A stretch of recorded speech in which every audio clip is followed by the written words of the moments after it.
Hey, what's up, everybody, and welcome back to That Triathlon Show, the podcast presented by scientifictriathlon.com. I'm your host, Michael, and this episode is Beginner Tip 18, where I'll talk about how to balance your swim, bike, and run training. This is one of the most common questions that I get, and I'll start off by giving you just a simple rule of thumb that can work well as a starting point if you're fairly balanced across all three disciplines, and that would be to spend around 25% of your time swimming, 40 to 45% on the bike, and 30 to 35% on the run. But that is just a starting point. There is no one-size-fits-all solution, and how much you do in each sport can really vary drastically from one person to another, depending on many different factors. And I'll actually, a bit later in this episode, I will talk you through some examples of athletes that I coach and how they differ a lot in their training distribution between and the balance between the different disciplines, all based on their different backgrounds and goals and those sorts of things. But before that, the factors that determine how much you should train in each discipline and how to distribute your training time, they include your strengths and weaknesses. Like, do you have a very strong discipline that you don't need to train as much, or a weak one that you need to train much more to get it up towards the same level as the others? Also, your injury history. Do you have a history of injuries in a certain discipline? Like running is a common one, for example. Many athletes need to keep their running volume relatively low due to injuries. Then it also depends on your goal race or event. If you're training for what for you will be a very long event, it can be maybe even if you're a beginner, you're training for a half or even a full Ironman. And one of the examples that I have later is training for a full Ironman as a beginner. Then that will determine how you should train as well, because for those longer events, the bike becomes relatively more and more important, but also the run compared to the swim.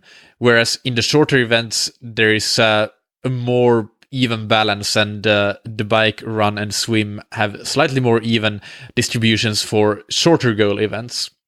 But then it also depends on your specific goals for that event or in triathlon in general.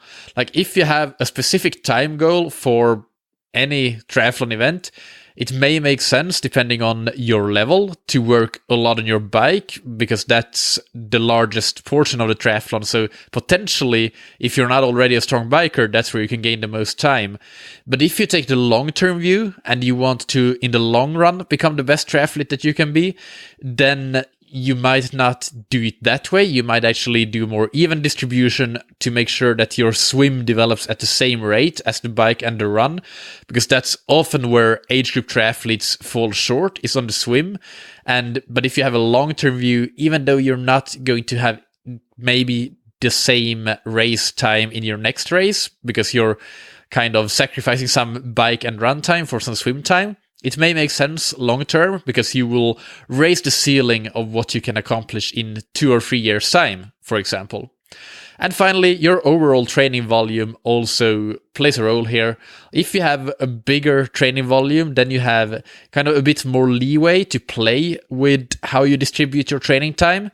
If you have a very small training volume, like you train maybe 4 or 5 times per week, even 6 times per week, then there's much less that you can do, less variance in your training volume, because you need to get a certain minimum amount in each discipline that you just can't skip. So then you have less wiggle room to make different experiments with your training volume. But still, these other things also come into play. But your overall training volume does definitely impact how you can balance the disciplines.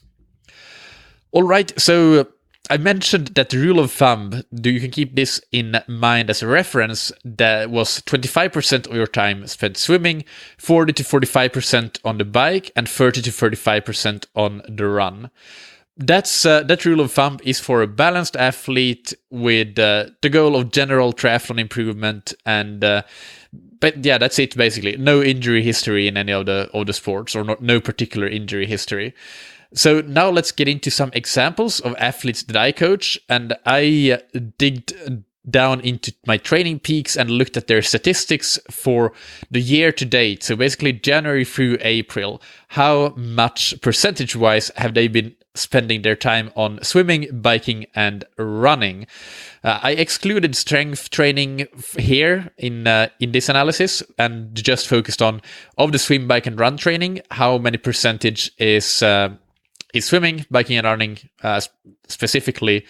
But most of these athletes, or no, 3 out of 5 have done quite a bit of strength training as well. Maybe 10 to 15% of their total training volume has been strength training, which is common, as most of these months that I'm looking at, January through April, are winter months. So the first athlete has a distribution of almost exactly 1/3, 1/3, 1/3, 33% for each of the disciplines. This athlete does a very small volume of training, 4 to 5 sessions per week. So that makes it, you have to get the minimum work done in each discipline. So that makes it pretty much a no-brainer to do a similar amount of work in each discipline and just try to maximize that time, because you can't go too low. Like, it makes no sense to do one 30-minute swim session in a week. You'd rather do one hour swim session in a week if you only have one swim session to play with, for example. But what we have done with this athlete is we've done block training. So if this athlete has had 4 or 5 sessions per week, then we might have a 3 or 4 week block where 3 out of 5 sessions in any given week might be a bike workout or a run workout or a swim workout. So for a period, they focus mostly on one of the disciplines and then just maintenance in the other. So one bike or run or swim. So that's kind of what you can do as well. So if we were to look at a more micro level, like a month basis for this athlete, the distribution would be much, much different. It could be 60 or 70% for one discipline and a very small percentage for the others. The next example is a beginner athlete that is training for a goal Ironman in November. She has a pretty big history of running injuries that she had when she was running before starting triathlon. So we have been very careful with her running, and therefore it's much lower than the rule of thumb that I mentioned earlier. So for her, the distribution is 29% swimming, 49% biking, and 23% running. And this comes down to the fact that she's training for an Ironman. The bike is super important. It's going to be a long day out. So this is why the bike training is very much emphasized. But also the running has been de-emphasized while we're making sure that she can handle the run training that she has, which has been working really well, and now she's making great progress. So that run training, I'm sure that when I go back in, let's say, October before the race and analyze May through October, that 23% will be probably around about 30%, 28 to 31, 32% or something like that, because she's proven that she can handle it. But for this period, we have been conservative, and that makes this distribution very different from the rule of thumb that I mentioned. And this goes to show you that the goal event, in this case an Ironman, and injury history both play a big role in determining how you should balance the three disciplines. My third example has a distribution of 23% swimming, 44% biking, and 33% running. So that falls right in that rule of thumb that I mentioned. It's a balanced standard distribution, a good starting point for most beginners. And this athlete, he also, when he started working with me, he had a bit of a running injury history, but nothing too much, and he's pretty low volume anyway, so we've been able to have his run volume at that 33%, and it's been going very well with that. So this is nothing more complicated than following that standard, a balanced approach for balanced improvement across all three sports. The fourth example athlete is similar, 25% swimming, 46% cycling, and 28% running.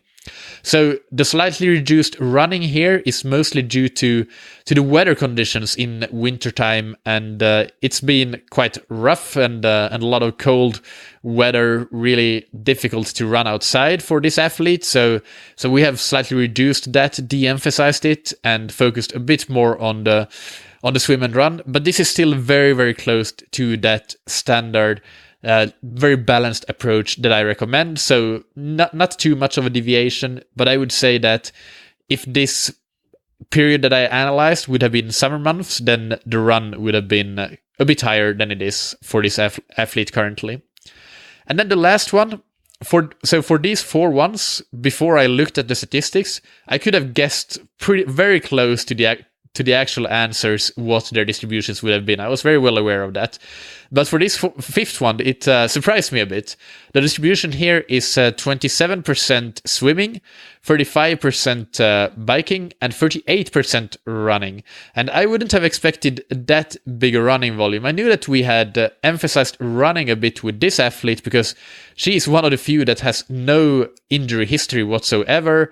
And she has had a few interim goals here for the spring with a few running races, which has made us emphasize that over the biking, which has worked well in this case. Conditions have been good enough to do running outside most of the year. And but still, I had to go back and look at why is it 38%, because that's quite a lot. I thought that it would have been maybe 35%.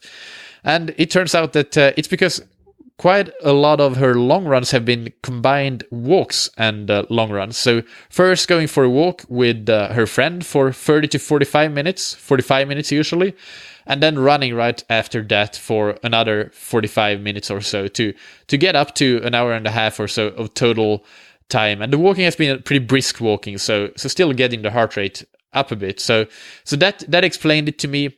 But it also shows, even without like those extra walks that maybe bumped up the volume a little bit for the run, the distribution here would have been something very similar, but with the running a bit de-emphasized and maybe a bit more on the biking. But still, the running would have been a bit higher than for most beginner athletes. And this is a case where the interim goals and the lack of injury history has made it possible for us to do that.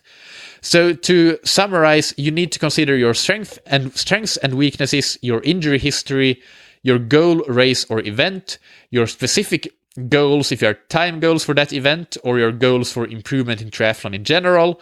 You need to consider your overall training volume and the time of year and periodization. Are you doing block training?